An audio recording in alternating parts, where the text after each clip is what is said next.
My name is Jonathan, and I'm a pacifist, an anti-war activist. Pacifist power, yeah! And my aim with a lot of my vlogs is to make the freedom of speech illegal. Just by being really honest and challenging the establishment. So my aim of this vlog is to make all freedom of speech illegal. But as an anti-war activist, I'd like right now to discuss a scary new trend. By the way, forgive me for my chicken scratch. I cannot even read my own chicken scratch. So I wrote this all down, so I'm going to read it to you. I'd like to discuss a scary new trend in warfare that's a result of the structure behind the war on terror. I call it the Jekyll and Hyde Syndrome.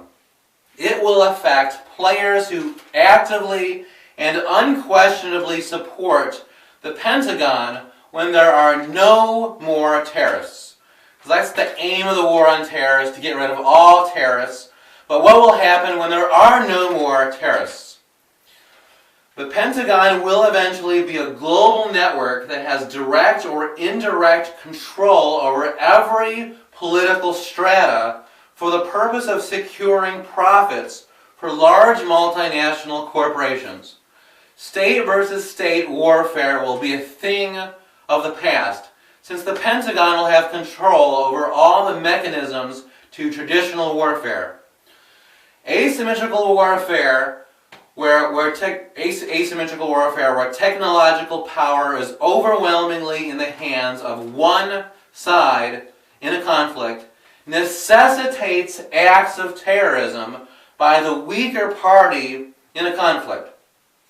The greater the technological disparity, the more vicious and audacious the terrorist acts. A global war that's universal in nature, where one side has the edge multilaterally with controlling cyberspace, or financially via the web of banks, or economically via sanctions, or militarily via special operations, or etc. A global warfare that's universal in nature does not eradicate terrorist elements, but merely drives it further underground. Generally in warfare, one side dreams of eradicating the other side. But since both sides represent an economic or political truth that's been warped, this never happens. It's similar to the First Law of Thermodynamics. It's similar to the First Law of Thermodynamics. You can never eradicate the enemy, you just change their shape. With the war on terror, this underground terror will develop to a profound level never seen in the history of warfare. It will create schizophrenic combatants. They'll be compliant players within the modern hegemonic, that's a hard word to say, hegemonic.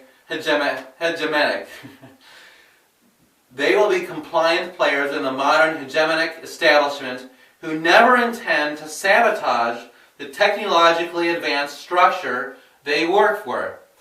They are not insurgents and they are not spies within the structure. But they are afflicted with multiple personality disorders when they will just flip.